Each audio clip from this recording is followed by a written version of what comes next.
ሰላም እንዴት ናችሁ? የዛሬው እንግዲህ ፊጥራችን የመንገድ ላይ ፊጥራችን ይሄን ይመስላል። ያው አንድ ተመረቀ ጓደኛችን ጥጋቡ ታፈሰ አስፈጥሮናል። እናመሰግናለን። እሱንም ዱአ አድርጉለት። እንግዲህ የወንድምነቱን ሀጃውን ሁሉ ይሟላለት፣ ያሰበው ይሳካለት። ጾሞ ከተጠቀሙት አላህ ያድርገው። አሜን አሜን። እና ለላሂ ወኢና ኢለይሂ ራጂዑን። ወንድሞቻችን እንግዲህ ይሄው እንግዲህ ታው ሲሏቸው የማይሰሙም ወንድ ልጅ የተሸከመው መከራ እንግዲህ ተመልከቱ። እኔ በጣም ነው አንጀቴን የበላኝ ሀቂቀተን። በባለፈው ያቺ ሀያት የምትባለው ማለት ነው ሀያት ናት ማን የምትባለው በባለፈው እንግዲህ ገና አሁን ስንት ወር ነው? 1 ወር ይሆናታል። ከ1 ወር በፊት እንግዲህ በባህር ሄጄ እቃማ ይዤ እመጣለሁ ብላ መቼም የሰው ሀገር የሰው ነው። ሀገራችንንም እንደምታዩት ነው ስለማያስተናግድ ሰዎችን ስለማያስተናግድ ወጥቶ መግባት ስለሌለ ሀገራችንም ፍርዳቸው ነው። አልፈርድባቸውም። እዚህም ያው ነው እዛም ያው ነው። ሁለቱም አንድ ሲሆን እንግዲህ ተመንከራተት ወይንም ደግሞ ስጋት ከሚያድርብኝ ሄጄ ኢቃማዬን ይዤ መጥቼ ኢቃማም ተመቶ እንደፈለጉ መሆን አይገኝም። ሳውዲ አረቢያ እንደፈለጉ መናገር እንደፈለጉ መፈንጨት አይገኝም። ላኪን ግን ያው ሄጄ ይዤ ኢቃማዬን አምጥቼ በመኖሪያ ፈቃድ አለኝ እንኳን ብዬ ልኑር ብሎ ከድሮ አሁን ይሻሻላል ብለው ነው ወንድሞቻችን በባህር እየገቡ እየሄዱ እየዘቀጡ እንግዲህ የባህር ራት የሆኑት እንግዲህ አንዱ እንግዲህ ይሄም ደግሞ ወንድማችን እንግዲህ ከዚህ ዓለም እንግዲህ ተሰናብቷል ማለት ነው። አላህ ይዘንልህ፣ አላህ ይራህምህ። መጽናናትን ነው የሚባለው። ሙስሊም ነው አይደል? ሙስሊም ነው። ቤተሰቦቹን አላህ የሰብሩን ውሃ አላህ ያጠጣቸው። የሰብሩን ውሃ አላህ ይወፍቃቸው። ሌላ ምንም አይባልም። በሰው ሀገር ሲንገበገቡ በናፍቆት በተሰብርቀን ናፍቆቱ ብሶቱ ሁሉ ነገር አለ። ያ ቤተሰብ ደግሞ ልጃችን እየመጣ ነው ብሎ ልጅ ባዶም እጅ ይሁን ያዘም አላዘም ቤተሰብን ይወዳልና እና ሊላሂ ወኢና ኢለይሂ ራጂዑን። አላህ ይዘንልህ፣ አላህ ይራህምክ። በጣም ያሳዝናል። ጀነተል ፈርዶስን አላህ ይወፍቅህ። እንግዲህ በጣም ከባድ ነው። ቁማችሁ ብታስቡ የተሻለ ነው። ይሄ በባህር እየሄድን ኢቃማ ይዘን እንመጣለን የምትሉት ነገር ቢቀርባችሁ እስኪ የላይላ ብርሰቦን ደግሞ ነገር እስኪ እየታርገኑ እንምጣ ጋይስ። እስኪ ቪዲዮ አላስገባላችሁ ሀቢባን እንስማት እስኪ። ሌላ ኑር ሰቦ ከሳውዲ አረቢያ እስር ቤት በቃኝ ስቃይ ልሙት የሞት ፍርዴ እንዲፈጸም ብቻ ድምፅ ሁኑኝ እባካችሁ እያለች ነው። መልእክቱን አሰማችኋለሁ። እስር ቤት የማያወጡ ነው። እሺ ምንድነው ማድረግ ያለባቸው? አሁን ሌላ ባለፈው 7 ዓመት ልጅ ገደለች የተባለችው ነገርን እሺ ብር ተከፍሏል አይደለም እንዴ? ምን ነው? ተከፍሏል።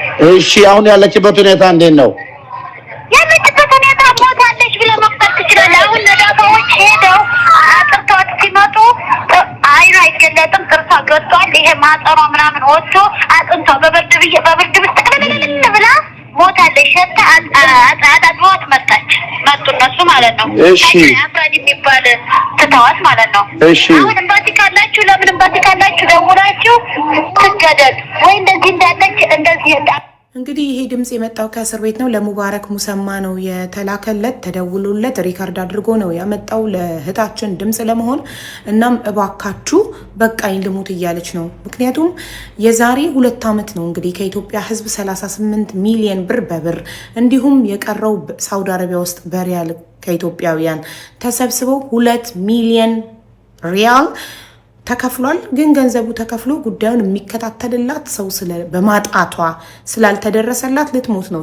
ሀቢባን እንደሰማችኋት ነው። ይሄ መልእክት የተላለፈው ከሳውዲ አረቢያ እስር ቤት ነው። እንግዲህ ላይላን ሁላችሁም ታውቋታላችሁ። ለእናንተ ይሄን መንገድ ለቀባሪ ማርዳት ነው ማለት ነው።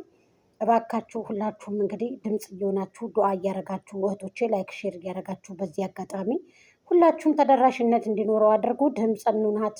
አንድም ተፈታ አንድም ደግሞ መፍትሄ አግኝታ እንግዲህ እንደው አላህ ይገላግላት፣ አላህ ይገልግላት። ይችል በጣም ነው የምታሳዝነው ሀቂቀተን። የዛሬ 2 ዓመት ነው እንግዲህ የዛሬ 2 ዓመት በሳውዲ አረቢያ እንግዲህ ወደ 2 ሚሊዮን ሪያል በዚህ ሀገር ማለት ነው ሪያል ወደ 2 ሚሊዮን ተከፍሎ ኤምባሲዎቹ ወይንም ደግሞ እነዚህ እዚህ ያሉ ቆንስላዎች እነዚህ ደግሞ ወይንም ደግሞ በቃ እንዴት ነው የምለው እንዴት የሚከታተልላት ሰው ጠፋ። ህዝቡ ወርቁን ሽጡ፣ መሬቱን ሽጡ፣ የጆሮ ጌጡን ሽጡ፣ የአንገቱን ጌጥ ሽጡ። ወላሂ ያለውን ዕቃ ህዝቡ ሽጦ ነው ሳክሲ ስተባበር የነበረው ሁላችንም። እኔ የገንዘቡ መሄድ የገንዘብ ማውጣታችን ምናምን አይደለም የሚነደኝ።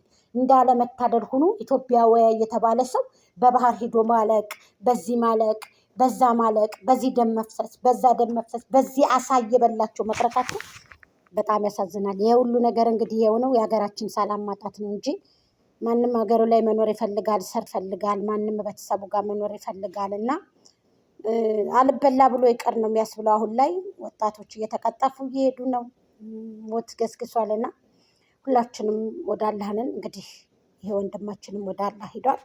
አላህ ይዘንለት፣ አላህ ይራህመው። የሱነን ዛሬም የሱነን ነገም የሱነን። ስለዚህ እንግዲህ ካለቀና ምን ትራብ ነው? ከትራብ ተፈጠርን፣ ከአፈር ተፈጠርን፣ መልሰን ወደ አፈር ነው የሰው ልጅ። በእኔ አደም እንደዚህ ነው። ሁላችንም ሞትን ቀማሽ ነን። ያሳዝናል። እና ላይላም ደግሞ እንግዲህ አላህ ይድረስላት፣ አላህ ፈረጃውን ቅርብ ያርግላት። በውጭም ሁነን አልቻልንም አይደለም እንኳን በእስር ቤት ሆነሽ የኔ አላመት ያስቆጠርሽው ቤት ውስጥ ተቀምጠን እንኳን አልቻልንም። ሀቂቀትን ማለት ነው። እንኳን እስር ቤት ሆነሽ ነገር አንድ ነገር እንኳን ሲባል የሰው ልጅ አይችልም። እና ላንቺም አላህ ይድረስልሽ፣ ላንቺም አላህ ይዘንልሽ፣ ፈረጃውን ቅርብ ያርግልሽ። እኔ እንደው ከቤተሰቦቿ የሚደበልቃትን ነገር አላህ ሱብሃነሁ ወተዓላ ያምጣላት። ግን እኔ እስከዛሬ ድረስ እኔ እንጃ እኔ ሁሉም ዝም ሲል ምን ሲል የሁሉ ብር ከተከፈለ እንዴት አንድ ሰው ያንን ነገር አጥብቆ ይዞ እንዴት የአንድ ሰው ህይወት እኮ ማትረፍ እኮ ትልቅነት ትትናነት ነው። እና እኔ በጣም ነው የውስጥ ያዘነው። እንግዲህ አላህ ይድረስልሽ፣ አላህ ይፈርጅሽ። ሁላችሁም ድምፅ ሆኖ አድዋ አድርጉላት፣ እንታደጋት። ማጠኗ ውጭ ላይ ወጥቷል፣ ጥርሷ ገጧል። ተጠብጠብ አድርገዋት እንግዲህ በብርድ ልብስ ጠቅለዋት ሄደዋል። ሙነደፎቹ መጥተው የሚነድፉት ሰዎች መጥተው ነው የምትለው። እንግዲህ እችታችን ይሄ መልእክት የተላለፈው ለሙባረክ ሙሰማ ለትክታከሩ ነው እንግዲህ ታውቁታላችሁ። በዛ ላይ ደግሞ በሀቢባ ቤት መሰለኝ እንግዲህ ያስተላለፈው። ሀቢባም እንግዲህ እንደምታዋት ሀቢባ ሀቂቀትን እውነት እኔ ሳላመሰግናት አላልፍም። ማን እንደዚህ ያደርጋል? የለም ግን በረካቱ አላህ ያቆየትና እችሌ በጣም ነው የምታሳዝነው። ሀቂቀትን እንጃ ምን እንደምላችሁም አላውቅም።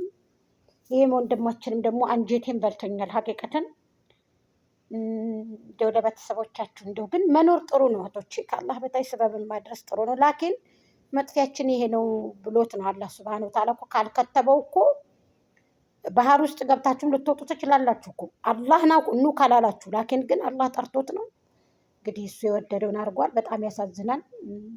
ያው በዚህ ደረጃ ግን እንደው ባይሄዱ ጥሩ ነበር።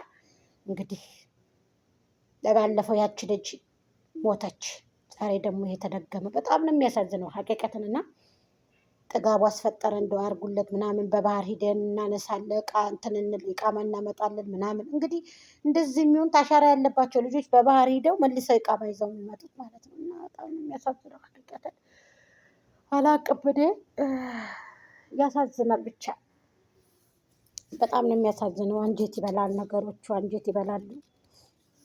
እንጃ በጣም ነው ውስጤ ነው አንጀት ያዘነው በሀቂቀት እውነት ለመናገር። እና አላህ ይዘንልህ እንግዲህ አላህ ይዘንልህ።